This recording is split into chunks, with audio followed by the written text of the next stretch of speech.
If the perimeter of a rectangle is 76 meters, it has a width of 15 meters.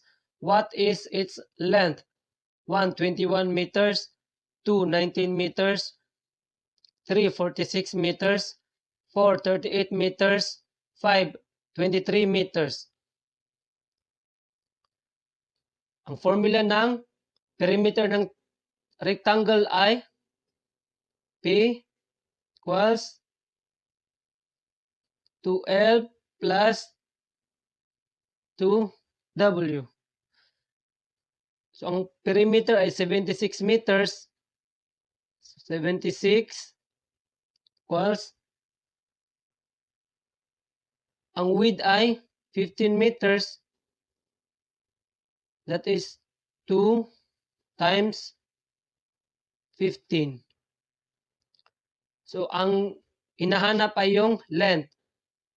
2 times length.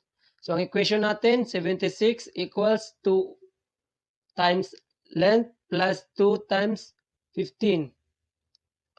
76 equals 2L plus 30. So, this is 2L 76 minus 30. This is 2L 76 minus 30. That is 46.